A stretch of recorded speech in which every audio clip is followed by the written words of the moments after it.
За тендер явуул систем маань бол энэ материалыг эхний ээлжинд бол яг тухайн хуудас материал ямар төрлийн материал гэдгийг нь ангилж өгч байгаа. Тэгэхэд нөгөө хүн одоо үсгэд илүү хэлбэр болж байгаа. Эндээ одоо тийм материал нь тэдгээр хуудсан байна. За дараагийн тийм төрлийн материал нь 2 дугаар 3 дугаар хуудсан гэх мэт ангилж өгч байгаа. Ингэснээр нөгөө хүний хөдөлмөрийг илүү хөнгөлж өгч байгаа.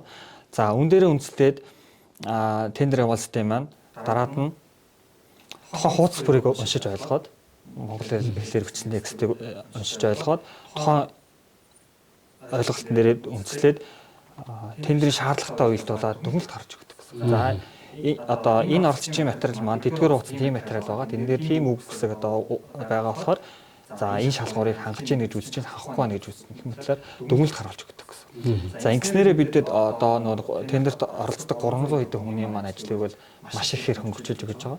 За мөн дээрээс нь тендер үнэлэхэд хурлын протокол гэж төвхтэй асуудал байдаг. За хуучин өмнөх манай систем нэвтрэгээс өмнө яадаг байсан бэхээр за үнэлгээний хорооны менежерүүд буюу худалдаа ажиллагааны менежерүүд аудиогоо бичээд утсан нэрээ ч юм уу ямар компьютерээр бичээд за тухайн аудиогоо буцаж эргүүл сонсоод хурлын протокол шивж хөтэлдэг байсан. За энийг маань тендер явуул систем маань аудиог шууд текст болгодог технологи ашиглаад шууд хурал яваад дууслаа шууд аудиогоо оруулаад гэж шууд хэдхэн минутын дотор текст болгоод өгч байгаа. Шив шаардлагагүй. Тэгэхээр өөрөлдвөл жишээ 1 цаг хурлцсан бол 1 цагийн бичлэгийг бол хүн бол буцаагаад текст болгоод одоо боордоо шийхүүд бол 1 цаг зарцуулдаг шүү дээ. Ер нь бол эргүүл тойроо сонсороо. Тэгээд тендер явуул манууд ерөөсөө нэг хэдхэн минутын дотор хөвлөж байгаа. Ингэснээрээ хүний ажлыг бол маш их хэрэг хөнгөлж өгч байгаа гэсэн.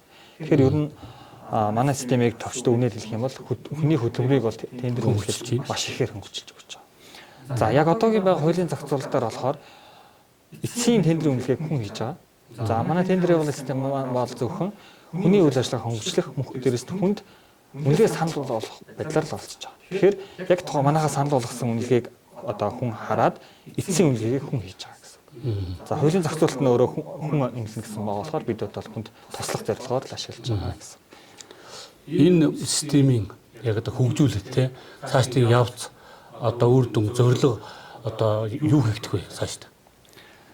За 24 оноос эхлээд бол бид тендер явуул системээ бол ашиглаад эхэлсэн. За 24 онд бид нар тендер бол 1.0 гэдэг хувилбараа гаргасан. За ингээд туршилтын байдлаар ашиглаж эхлээд сая 25 оны 7 сараас эхлээд ерхий цаглын тусгаалаар тендер бол 2.0 гэдэг системээ гаргаад ашиглаад явж байгаа. За одоогийн байдлаар 2.0 системээр нь бол 200 гаруй тендер бол үлдсэн явж байгаа.